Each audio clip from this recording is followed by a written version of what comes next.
Hi everyone, it's Miss Kelty. I just checking in for my Friday update. I know that this has been a very emotionally charged week with a lot happening. Please rest assured that here at ECDC, we do not address these big topics with your little people. We really find that it's best if you address it with them. If questions come up to us about things, we usually address it in a very age-appropriate manner, and that's what we encourage you to do. Give them the information they need to know, but don't give them more information that they don't need to know. Their brains are little and they can only process so much.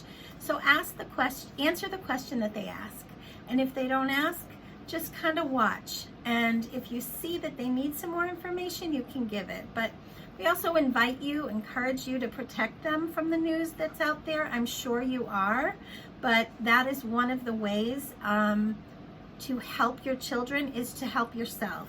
Make sure you step back from it and make sure that you're not pushing it out, your anxiety on them, because a lot of us are feeling worried no matter which side you're on, no matter who you believe.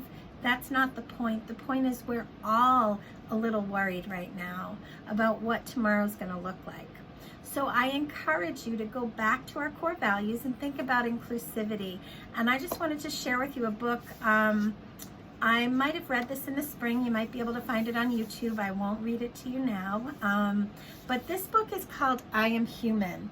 And it is a book of empathy by Susan Verde and Peter Reynolds, who's a local illustrator, he's an author and illustrator, drew the pictures for it. This is a great book to just kind of start those conversations when your kids are little, to help them understand that we can be empathetic and to help teach them to be empathetic. We need to remember sometimes these things don't just happen.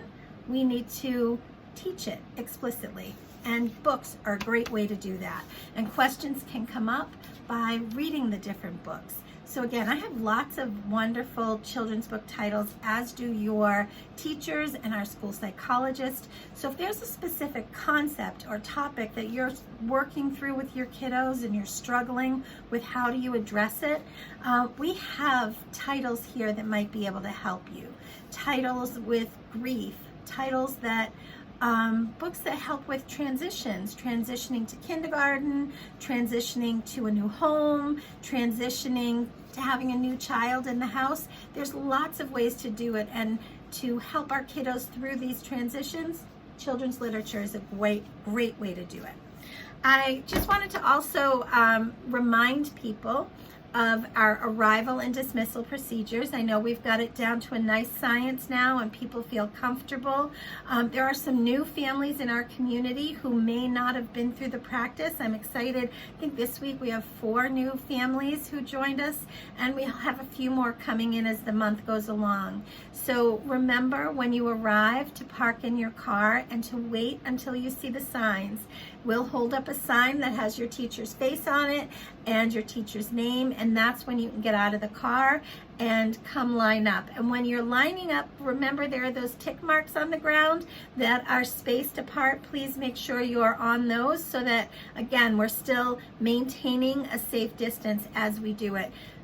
I am so pleased, and we all are, with how arrival and dismissal has gone. You've done an amazing job. So especially now where things are, getting a little more tenuous with the virus right now, we really want to make sure that we're practicing distance and being safe. So again, when you arrive, just be mindful. If you have any questions, please call, ask. We're more than willing to come out and talk to you. And a reminder, again, most of you have done great with this. Everyone out of the car needs to have a mask on. Just a reminder, again, the way we can help keep each other safe.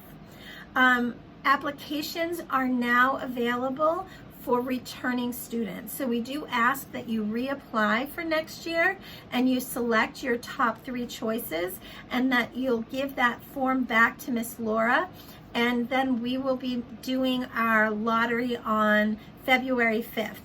So again, we'll need that information, and it's really important you get it to us by the end of January. That's most helpful.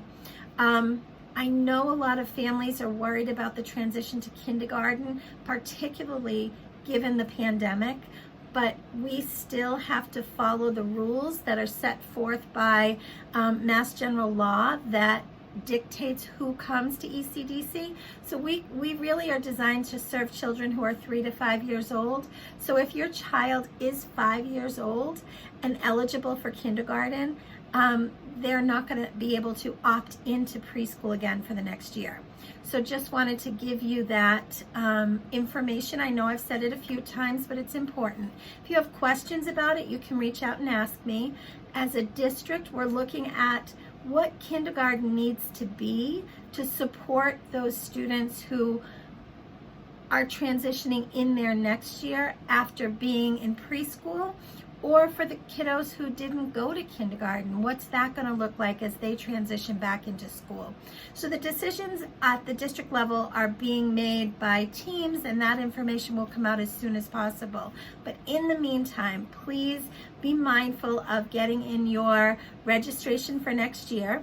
Talk us up to your friends. We have openings for next year as well. So, let them know how wonderful you feel having your kiddo here, if you do, and how safe you felt through the process. I think that might help some families. We're going to come up with a virtual open house for those families. Since they won't be able to come in, we've got to figure out what that's going to look like. So we've got some things going on right now. We are finalizing our remote learning bags. A lot of the materials have come in. We're still putting those together.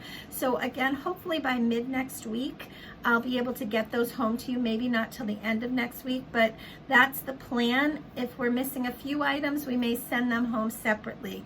But when those bags come home, those are not to be used without an adult. And there'll be directions in there and what they're meant for. But again, I'll give more information when the bags are ready, just so you really know what the expectation is.